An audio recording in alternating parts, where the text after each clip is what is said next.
culinary breakthroughs would look at this and see a design flaw. But in fact, that's not the case at all. Because this spoon-like ladle contraption does in fact come with an ergonomically designed handle, allowing you called #struggles. And we live in a culture today that is obsessed with these devices that keep us connected to the world 24 hours a day, 7 days a week. And it's been said that because of these devices, we are a more connected world, but a less connected people. Because of these devices, we are tricked into thinking that we have relationships that we do not have because we might like someone's picture on Instagram, or because we might retweet something someone says, or we might quote what they say, or because we have all these friends on Snapchat that might view our story, that we think that we've got these relationships that are significant for us. And as we think through that, over the next 8 weeks, we're going to look at what it looks like to be a disciple of Jesus Christ that uses a smartphone. Like, over the next several weeks, I want you to know that this series is not put away your cell phones, okay? This series is not cell phones are sinful. What this series is going to really rest on is the fact of maybe your use of your cell phone, maybe your use of social media is taking your eyes off of Jesus. Maybe there's some struggles that you're facing that you could avoid as a disciple of Jesus if you just address that. And as we look at that tonight, we're going to look specifically at this idea of contentment. The reality is, studies have shown that you guys, your generation, spend 7.5 hours a day looking at a screen. 7.5 hours a day looking at a screen.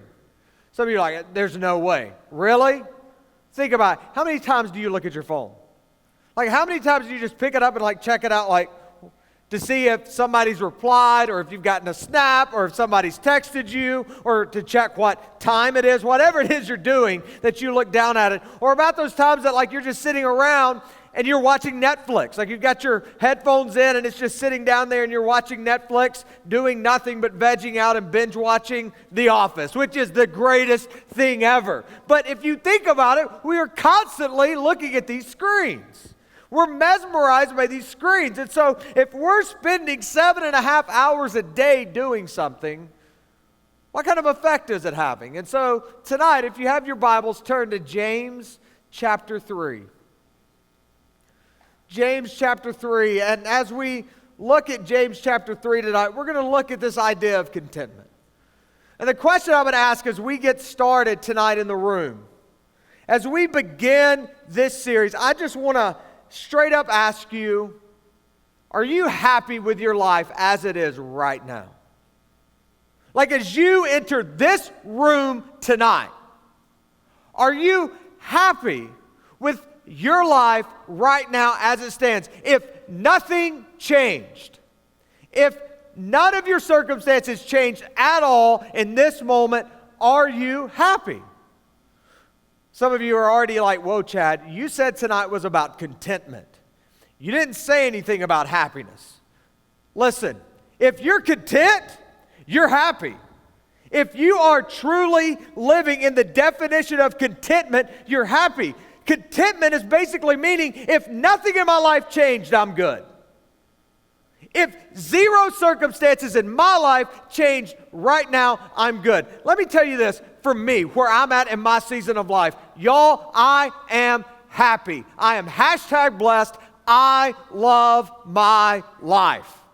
If zero things changed in my life right now, I'm gold. Like, I am absolutely 110% gold because I love my family.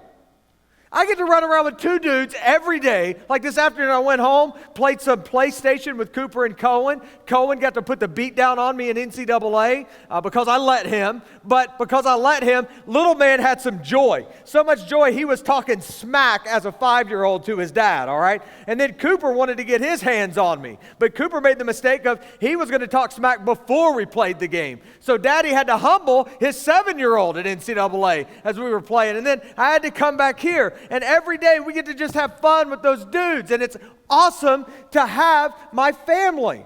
I love my job. Like, my job could never, ever, ever change, and I'm gold. Now, I don't know if I'll be gold at 80, if I can connect with teenagers at that point, but at this point in my life where I'm at, I love my job. I love my friends. Y'all, I've got the greatest friends on planet Earth, and I get to work with them every day. I get to come to work, and I get to laugh every day.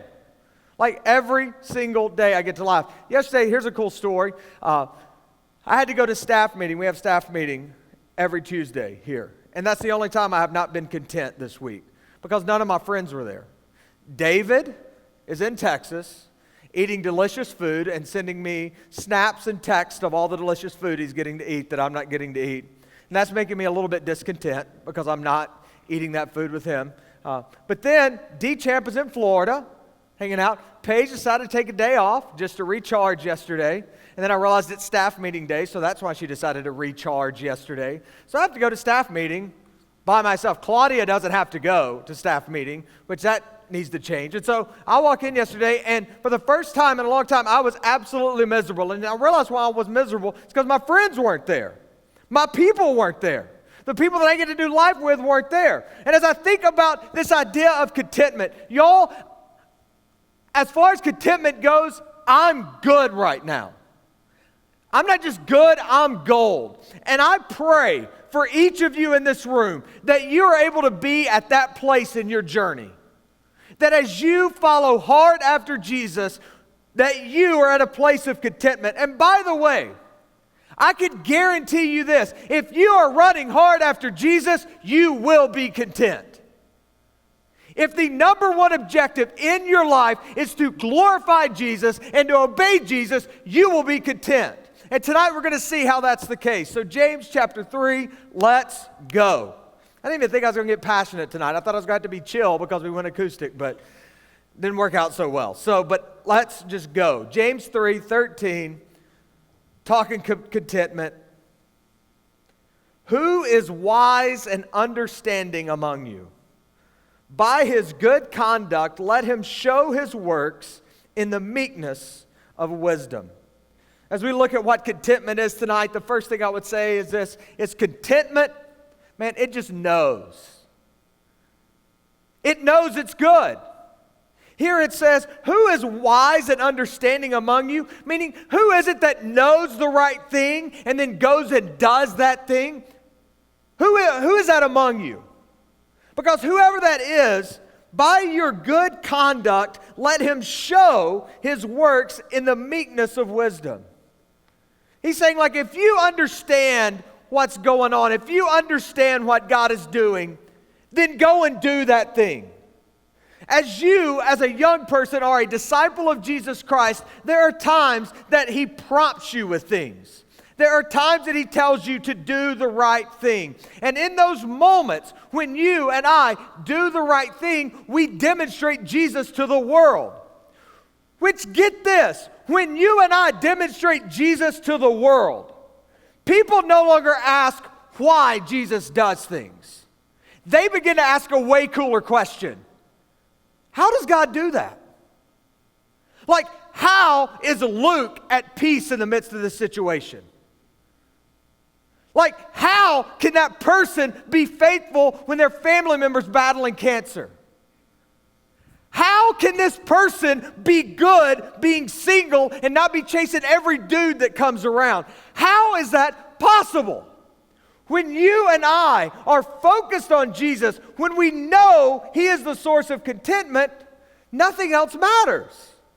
And we live in such a way that we demonstrate how good God is. That demonstration trumps curiosity. Because as you demonstrate, people don't have to ask why anymore. They're asking how.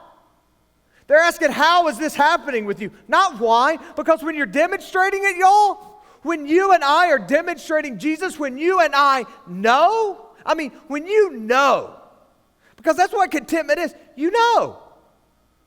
You just know he's real. There's no why to it, because you're doing it. You're living it out. You're taking steps of obedience. You're enjoying Jesus. Y'all, contentment knows. And I think that's the problem with a lot of us is you've never gotten to the point of knowing. Of just knowing the goodness of God. Of knowing it intimately. Of trusting it personally. Of really pressing into who God is. And it's really the difference in, have you ever met that person that thinks that they're right about everything, but they really don't have a clue? You know that person. They're stupid, but they think they're right. And have you ever had the moment with someone when you know for a fact, because you just experienced this factual event happening, that you know with 100% certainty that you are right, but there's someone who opposes you? And that person who opposes you seems to have the same amount of passion that you do.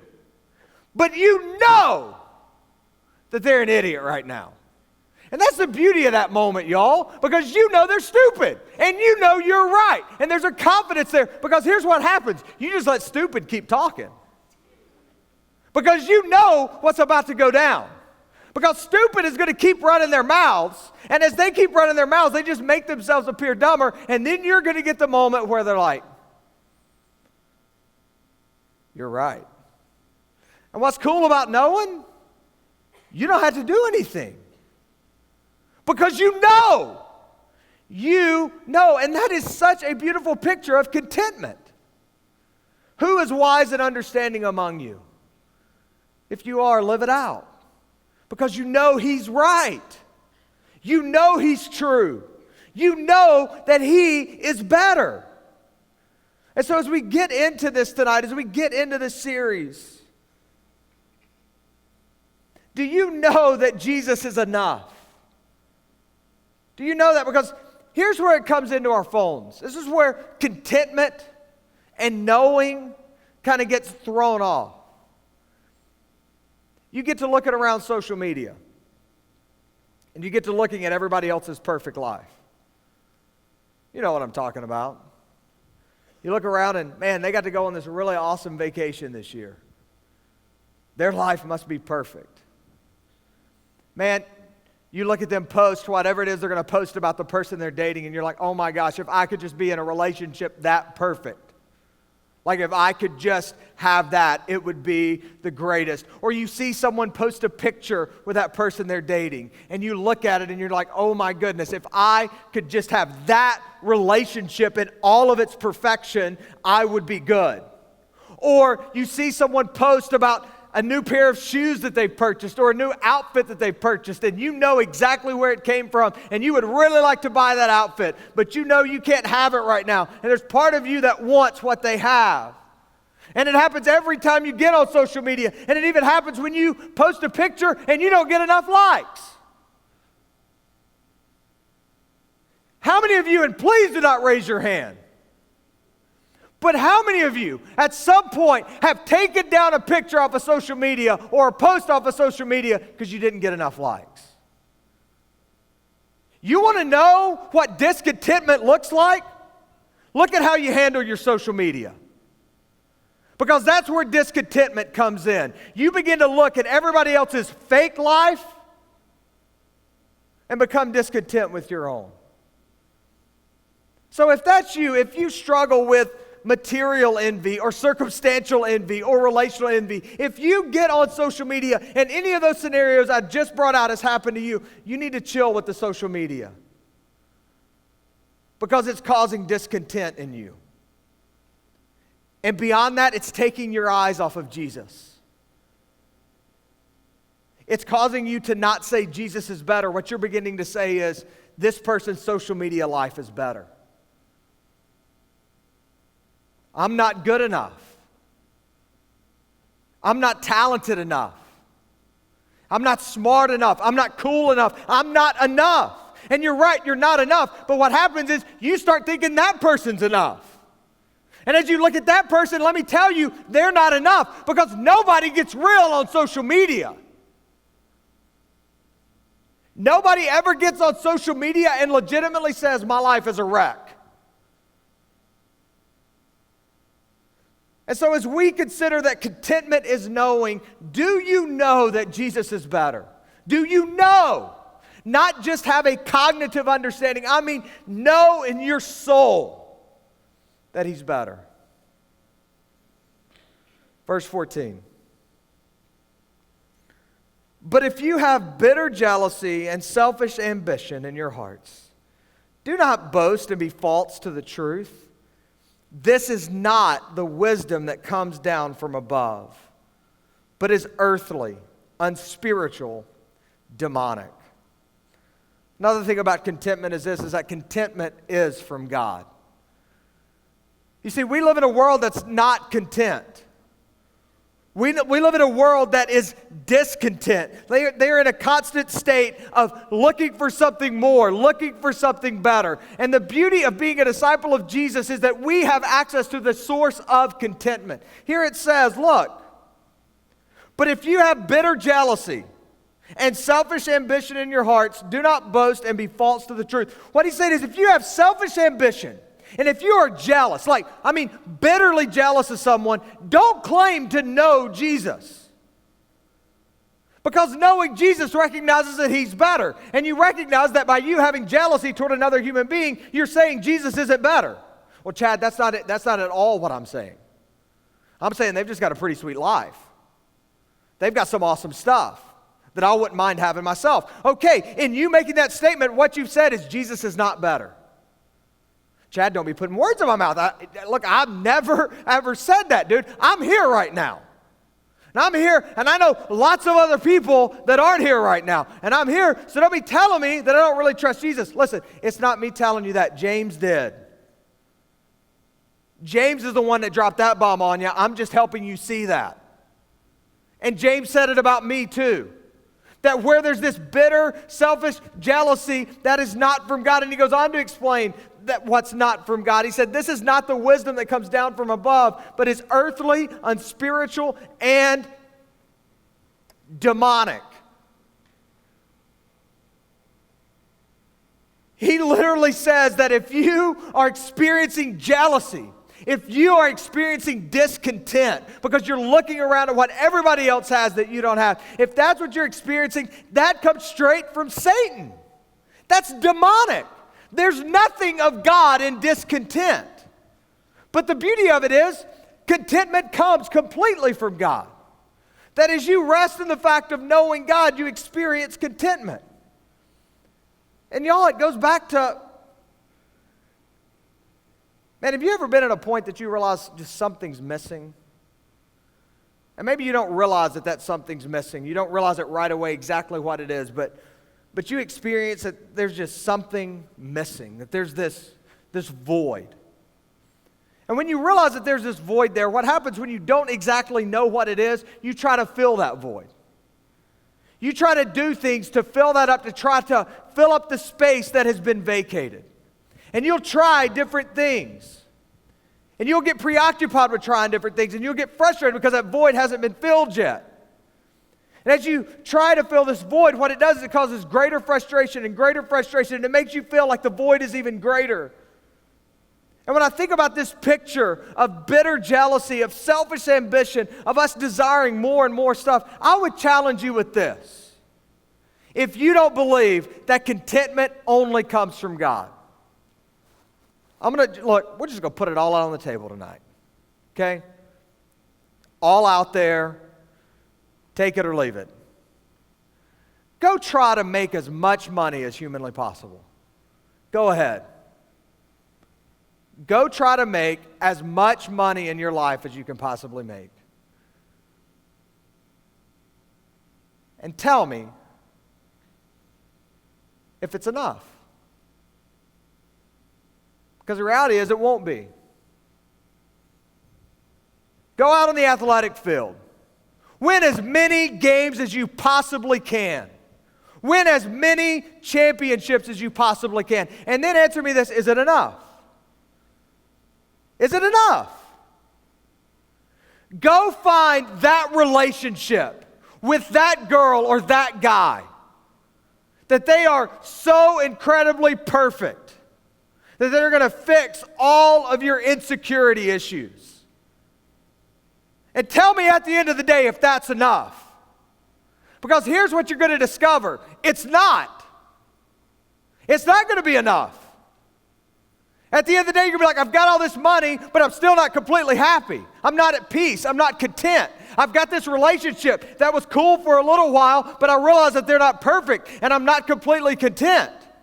Or I've got this job that I thought was really cool, but I get to a point that I realize that I'm not that content. And the reason you're not content is because you pursued all this other stuff that isn't the one who brings contentment. He describes the pursuit of everything else other than God as demonic. And so as you and I consider contentment, let's stop spending so much time glued to a screen and fixing our eyes on Jesus. If He is the source of contentment, our eyes need to be there and not down here. Because when our eyes are down here, fixated on that screen 7.5 hours a day, it's really hard to see Jesus. And I'm not going to Jesus juke you right now and say, if you spent 7.5 hours staring in the face of Jesus every day, how different would it be? Now, that's a really good option, and that would work out really well for you. But at the end of the day, that's not what Jesus is saying. What Jesus is saying is if you want to know contentment, if you want to be at peace, if you want to have joy, look at me. Look at me above everything else. And when you look at me above everything else, I will give you exactly what you need. And as He gives us what we need, we experience contentment. So where are your eyes focused right now? Is it on a relationship? It's going to let you down. Is it on a sport? It's never going to be enough. Is it on a grade? It's never going to satisfy. Is it on a friendship? It's just going to let you down. Is it on what college to go to? God's got that. And by the way, there's no perfect colleges out there. It's not. There's no perfect jobs out there. Because we live in a busted world. But the reality is, our job is to seek Jesus. To look at Jesus, enjoy Jesus, because contentment comes from God. Verse 16. And all the type A neat freaks in the house are going to be loving this. For where jealousy and selfish ambition exist, there will be disorder and every vile practice. You see, contentment is the opposite of chaos. When you're content, there's no chaos present in your life. When you know and you are good and everything is good, there's no chaos. When you're content, you're not worried about your relationship. You're not. There's no insecurity about that girl that you like or that guy that you like. You get that, right? When you're content, like when your eyes are completely fixated on Jesus, you don't worry about that. Some of you, your minds just got blown. Because the reality is you're living in a perpetual state of discontent when it comes to relationships. You're at a place of total insecurity. Because you're not content. Because your eyes aren't fixed on Jesus, it's fixed on that relationship. Some of you are completely panicked about school right now, and it's chaotic for you. Because your eyes are fixed on that and not on Jesus. Because everybody around you's told you got to get the right scholarships to the right school, and you've got to have the right resume, and everything's got to look really good. And if it doesn't look just perfect, then your life is going to fall apart and crumble, and you'll be homeless the rest of your life, and you'll never get married, you'll never have children, and you'll just die in a gutter somewhere. That sucks. And that's not the truth. That's not reality. Because God, as Allie read earlier, God has a race that is set before you. And y'all, it's good. God has charted your course. God has a plan for your life. And as long as you're looking at Him, you're going to know what that plan is. You're going to be in a place of contentment. Because where you're in a place of contentment, there's not any chaos. There's a difference between a messy room and a clean room. Look, I walk in my kids' bedrooms when they have been left to themselves, and y'all, it gives me a panic attack. Blocks are everywhere. Even when the seniors came over the other night, they helped distribute the blocks all over the living room, okay? But blocks everywhere. Clothes everywhere. Toys everywhere. There's no pathway to walk through when you're in their room. But then there's something crazy that happens. After we have to remind them harshly, they start cleaning their room and they pick up all this stuff. And all of a sudden, a room that felt like complete chaos feels at peace because everything's put away. Everything has its place. Everything is in order. And as you are at a place of contentment, y'all, it's the same thing. You're just at peace. It's good. You're walking around and you're experiencing life and you're not worried about anything. You're not worried about what tomorrow looks like because you're good with today. Like, that's the thing. Why do you need to worry about tomorrow if today's awesome? I say enjoy today. Y'all, today for me has been a good day. I'm looking forward to tomorrow because the day's been so awesome. And you know what? I'm not anxious about tomorrow because God's got a plan. And I get to walk in that plan. And it's good and it's sweet. And I don't need to look at my phone tonight and look at what's going on in other people's lives and be like, man, I wish I had that. Because God is good. Jesus is better. And Jesus gives me hope when I'm hopeless. He forgives me when I'm an idiot. And as soon as we continue to look into the face of Jesus, as we stare into the face of Jesus, there's no chaos. And maybe your life's just a little bit chaotic because there's not enough Jesus in it. Because I'm telling you this, if tonight is the amount of Jesus you have on a weekly basis, it's not enough. It's not. And you're going to continue to struggle. And you're going to continue to worry. And you're going to continue to chase guys that aren't good for you. And you're going to continue to chase girls that aren't good for you. And you're going to continue to chase sports like it's going to bring you some kind of fulfillment one day that it will never bring you. You're going to continue to chase grades thinking it's going to bring fulfillment to you one day that it will never bring you. And you're going to set yourself to be up on this hamster wheel of life where you're just running and running and running and you look back and you've gone nowhere.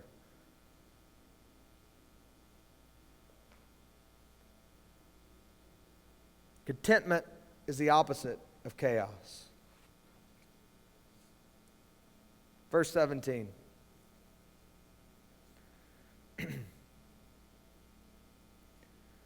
But the wisdom from above is first pure, then peaceable, gentle, open to reason, full of mercy and good fruits, impartial and sincere.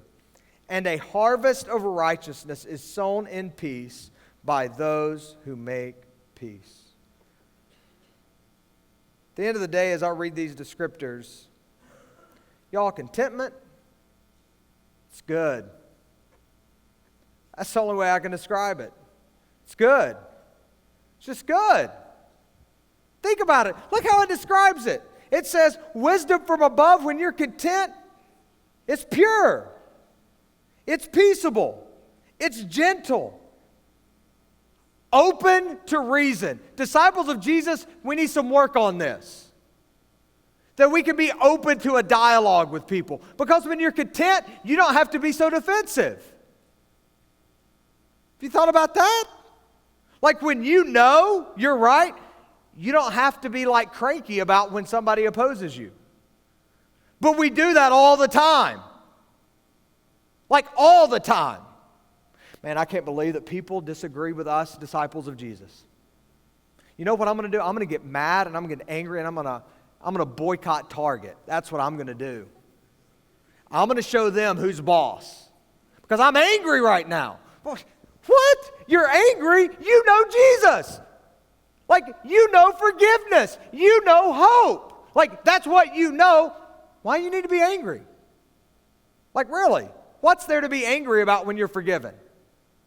What you should be angry about is there's a bunch of people out there that don't know Jesus, that don't have that hope. That should make you angry. And what should make you angrier is that disciples of Jesus aren't faithful enough to tell them about who Jesus is. That should make you angry.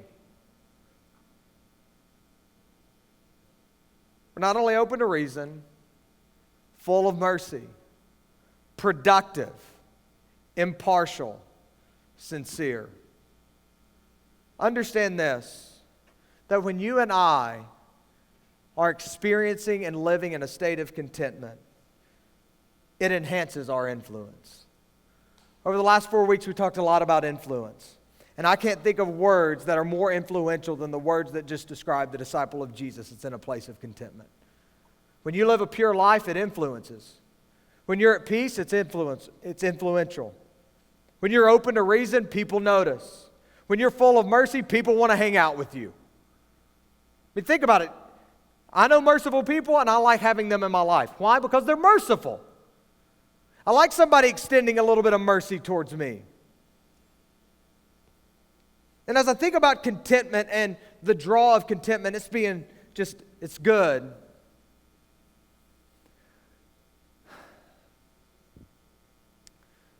Maybe for you, it's that meal. You know what I'm talking about? Maybe mama makes it for you. I don't know. Maybe grandma makes it for you. Maybe you go to Chuy's and get it. For me, it's Chuy's. Give me some deluxe chicken enchiladas, some fajita chicken inside those deluxe chicken enchiladas, some chips and creamy jalapeno. Oh my, y'all. You don't even know. If you've never had it, you don't know. And some of y'all are like, what is Chuy's? We will take a field trip to Chuy's, okay, to experience it. But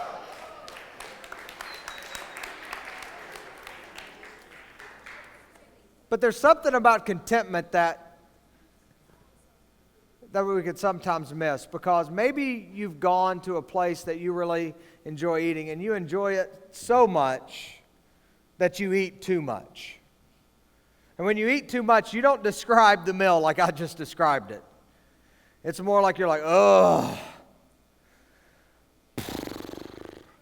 And like your insides feel like they're about to explode, you know, like you're just like, it's like bloated. You're just there, you know, and you feel like you're like wallowing around like this after you eat. And you've eaten so much of a good thing that you've passed the place of contentment and you've entered into a place of misery. But there's something that's awesome about eating just enough of a really good meal. Because when you're at a place of contentment, it keeps you coming back. Maybe for you, you're not a big eater. That sucks. But maybe you're not. You know, sometimes in life, maybe you've got that person that you just enjoy having a good conversation with. And I'm talking like just a good, productive convo. That you get off the phone or you get down with a face-to-face and you're just like, man, it's good. I'm better because I just had that conversation. And based on some of your reactions, you know exactly what I'm talking about. And it's those conversations that keep you going back to that friend, that keep drawing you together. That's why so many of you this summer, y'all, were sad when the summer was over. Because God gave you so many opportunities to be together and enjoy moments together that you didn't want it to end. Why? Because it was satisfying. It's good. And contentment does that for us. It brings us back. It draws us back, because once we experience the goodness of God, we realize that nothing else matters. And as we think about that, I ask you this question: are you content?